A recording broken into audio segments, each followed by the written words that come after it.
మంగళగిరి తాడేపల్లి నగరపాలక సంస్థ పరిధిలోని తాడేపల్లి నవోదయ కాలనీలో ఓ యువతి ఆత్మహత్యకు పాల్పడిన ఘటన చోటు చేసుకుంది. ఆంధ్రప్రదేశ్ రాష్ట్ర ఎస్సీ కమిషన్ కార్యాలయంలో సెక్రటరీగా విధులు నిర్వహిస్తున్న చిన్నరాములు కుమార్తె మాధురి సాహితీబాయి ఇన్స్టాగ్రామ్లో పరిచయమైన నంద్యాల బేతంచెర్ల మండలం బుగ్గనపల్లి తండాలో నివసిస్తున్న రాజేష్ నాయుడు అనే యువకుడిని 8 నెలల క్రితం ప్రేమ వివాహం చేసుకుంది. కాగా గత కొద్ది నెలలుగా మాధురికి ఆమె భర్త రాజేష్కు మధ్య మనస్పర్ధలు ఏర్పడటంతో 2 నెలల క్రితం తాడేపల్లి నవోదయ కాలనీలో ఉంటున్న తన తల్లిదండ్రుల ఇంటికి చేరుకుని వారితో కలిసి ఉంటోంది. ఈ నేపథ్యంలో ఆదివారం మాధురి తాడేపల్లిలోని తమ ఇంటిలోని బెడ్రూంలో ఉరివేసుకుని ఆత్మహత్యకు పాల్పడింది. సదరు ఘటనపై పోలీసులు కేసు నమోదు చేసి పోస్టుమార్టం నిమిత్తం మంగళగిరిలోని ఎయిమ్స్ ఆస్పత్రికి తరలించారు. ఈ ఘటనపై మాధురి తండ్రి చిన్నరాములు మీడియాతో మాట్లాడుతూ తాము నంద్యాల బేతంచెర్ల మండలం బుగ్గనపల్లి తండాలో నివాసం ఉంటుండగా తన కుమార్తె మాధురి సాహితీబాయిని ఇన్స్టాగ్రామ్ ద్వారా పరిచయం చేసుకుని 8 నెలల క్రితం అనధికారికంగా ప్రేమ వివాహం చేసుకున్నారని రాములు తెలిపారు.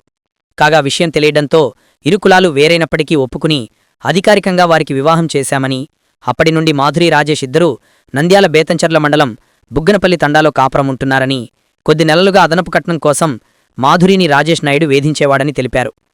వేధింపులు తీవ్రతరం కావడంతో ఇరువురి మధ్య మనస్పర్ధలు ఏర్పడి భర్త నుండి విడిపోయి 2 నెలల నుండి తాడేపల్లిలోని నవోదయ కాలనీలో తమతో కలిసి ఉంటోందని, తన భర్త రాజేష్ తనకు ఉద్యోగం ఉందని మోసగించడంతో పాటు అదనపు కట్నం కోసం భర్త నుండి వేధింపులకు గురికావడంతో మానసికంగా బాధపడుతోందని, ఒంటరిగా ఉంటూ మనోవేదనకు లోనవుతున్న తమ కూతురు మాధురికి నచ్చజెప్పి ధైర్యం చెబుతూ ఉండేవారమని తెలిపారు. ఈ నేపథ్యంలో ఆదివారం స్నానం చేసేందుకని తమ ఇంటిలోని బెడ్రూంలోకి వెళ్లి మాధురి ఆత్మహత్య చేసుకుందని ఆమె తల్లిదండ్రులు తెలిపారు. తమ కూతురి మృతికి ఆమె భర్త రాజేష్ నాయుడు వేధింపులే కారణమని మాధురి తల్లిదండ్రులు వాపోయారు. మా అమ్మాయి మాధురి సాహితీబాయిని రాజేష్ నాయుడు సన్నాపు శ్రీరాములని అతను అమ్మాయిని మోసగించి ఉద్యోగం ఉందని అన్ని విధాలుగా మోసగించి ఆమెను పెళ్లి చేసుకోవడం జరిగింది.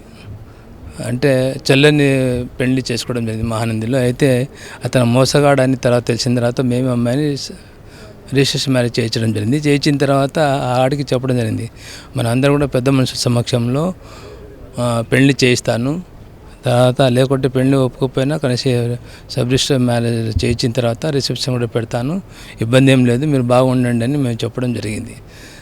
తర్వాత వాళ్ళతో పాటు పంపడం జరిగింది. తర్వాత పోయిన తర్వాత ఒక 2 months తర్వాత నేను కూడా పోవడం జరిగింది. అప్పటికి వాడు వాళ్ళ ఇంట్లో 1 నెల 10 రోజులు ఇంకో ఇంట్లో నిందాలో కొంత వాళ్ళ బంధువుల ఇంట్లో దగ్గర పెట్టడం జరిగింది. ఒక ఇంట్లో పోయిన తర్వాత వాళ్ళ అక్క ఇంట్లో పోతే వరిష్ఠగా ఉంటే ఎటువంటి అమ్మాయిని తీసుకొచ్చి ఈ పరిస్థితులు పెడతావా అని వాళ్ళకు చెప్పి రావడం జరిగింది. తదుపరి వాళ్ళు కర్నూలుకు పోవడం జరిగింది. తర్వాత అక్కడ పోయినప్పటి నుంచి అతను పోయే ముందు అమ్మాయి డబ్బును బంగారం తీసుకుపోవడం కూడా జరిగింది. అదంతా అయిపోయింది. అయిపోయిన తర్వాత అతను మళ్ళీ అమ్మాయిని వేధించడం, మానసికంగా వేధించడం జరిగింది. అంటే శారీరకంగా ఏం లేదు కానీ మానసికంగా మెంటల్ టార్చ్ పెట్టడం జరిగింది. పెట్టడంతో కూడా మామూలు పెట్టడం లేదు, అమ్మాయిని భయభ్రాంతాలకు గురి చేశారు. ఇటువంటి విషయాలు బయట ఇక్కడ చెప్పినామంటే నిన్ను మీ తల్లిదండ్రులు కూడా దూరం చేసేశారు, నేనే నీకు దిక్కు, చంపేస్తానని రకరకాల వేధింపులు చేయడంతో మా అమ్మాయి మానసికంగా చేయడము, ఫోన్ చేయాలన్నా కూడా వాని పర్మిషన్ వాని సమక్షంలో మాట్లాడాలి. అయితే ఒకరోజు అనుకోకుండా అమ్మాయి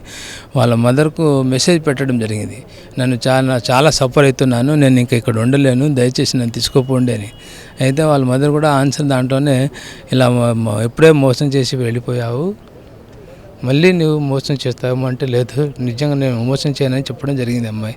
దాంతో వాళ్ళ మదర్ పోయి తీసుకురావడం పోతే అక్కడ గొడవ జరిగితే అప్పుడు పోలీసులు ఎంటర్ అయిపోయి పోలీస్ స్టేషన్లో కూడా పోతే అమ్మాయి స్వయంగానే పోలీసులు కూడా రిటర్న్గా రాయడం జరిగింది. వాళ్ళు చెప్పడం జరిగింది వాళ్ళ సమక్షంలోనే, వీడు నాకు మోసం చేసి ఉద్యోగం ముందు తీసుకొచ్చాడు, కానీ వచ్చిన 6 నెలల నుంచి 1 నెల కూడా వాడు 5,000 కూడా సంపాదించిన దాఖలాలు లేవు, నీ వల్ల ఏం కాదు, నువ్వు నన్ను పోషించలో నన్ను ఇబ్బంది పెడుతున్నావు చాలా వరకు అని ఊరికే చెప్పింది. అలా చెప్పేసి రావడం జరిగింది మా దగ్గర. వచ్చింది 2 months నుంచి.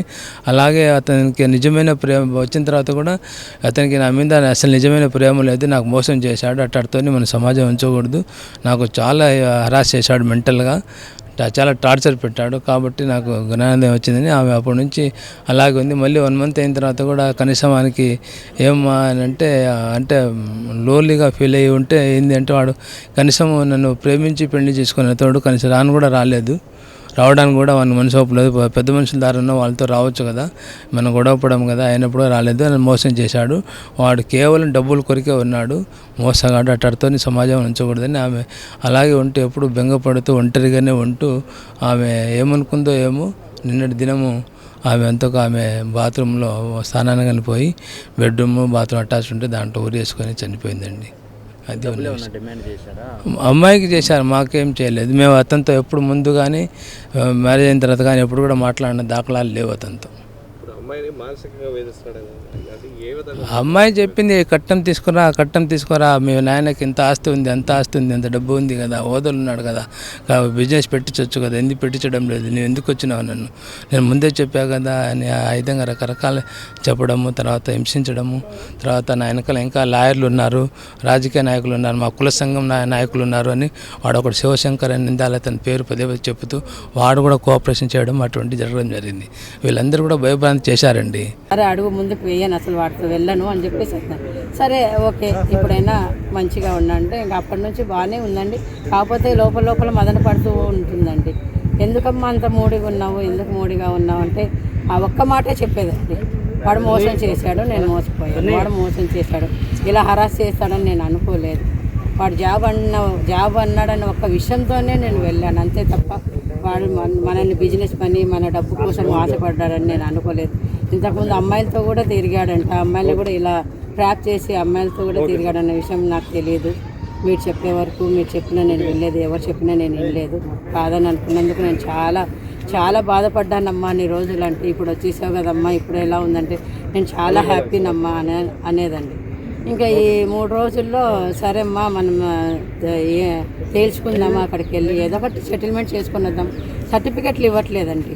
ఈ అమ్మాయి సర్టిఫికెట్ తీసుకెళ్ళింది, మా సర్టిఫికెట్లు మాకు కావాలి అని అంటే సర్టిఫికెట్లు ఇవ్వట్లేదండి. సర్టిఫికెట్లు ఎందుకు ఇవ్వట్లేదు మాకు అర్థం కాలేదండి. సరేలే అని వాళ్ళ డాడీ ఏమన్నారంటే సర్లేమ్మా నెక్స్ట్ వీక్ హాలిడే పెట్టుకొని లీవ్ పెట్టుకుని వెళ్దాము, నువ్వు స్ట్రాంగ్గా ఉండు, లీవ్ పెట్టుకొని మన సర్టిఫికెట్లు మనం తెచ్చుకుందాము, ఏముందో సెటిల్మెంట్ చేసుకొని వద్దాము అని అన్నారండి.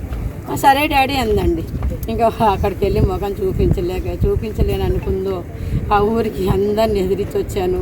నేను మోసపోయాను, వాడు మోసం చేశాడు, వాడు ముఖం చూడకూడదు అనుకుందో, వాడు పెట్టిన హరాస్మెంట్లు గుర్తు చేసుకుంది. ఒక నిమిషంలోనే నాకు తెలియని నిర్ణయం తీసుకుందండి.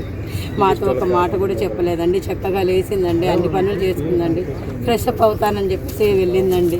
బెడ్రూమ్లోకి వెళ్ళి డోర్ వేసుకుంది తప్ప మళ్ళీ తిరిగి రాలేదండి. ఇదేనండి జరిగింది. వాడిని వదలకూడదు మమ్మీ అని చెప్పేసి ఒక మాట అందండి.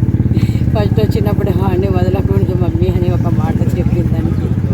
వాడు ఇంకొకరు అమ్మాయిల జీవితాలతో ఆడుకోకూడదు, అలాంటి వాడు ఇంకొకరు అమ్మాయిల జీవితాలతో అలాంటి వాడు ఆడుకోకూడదు, వాడిని శిక్షించాలి, అదొక్కటే చెప్పిందండి. కానీ ఏం చెప్పలేదండి. ఇంతేనండి. ఆ డబ్బు గురించి అదే అంటే సరేలేమ్మా ఇచ్చేసాము అయిపోయింది, వదిలేయి, ఆ డబ్బు గురించి వదిలేయి, వాడి గురించి వదిలేసి నెక్స్ట్ ఏంటో ఫ్యూచర్ గురించి ఆలోచిద్దాం. మనం ఇదొకటి తెంచుకొని వచ్చేసి మనం ఫ్యూచర్ గురించి ఆలోచిద్దాం. నువ్వేం కావాలంటే అది చేపిస్తాం నీకు అని చెప్పేసి అన్నామండి. సరే డాడీ అందండి. అంతేనండి.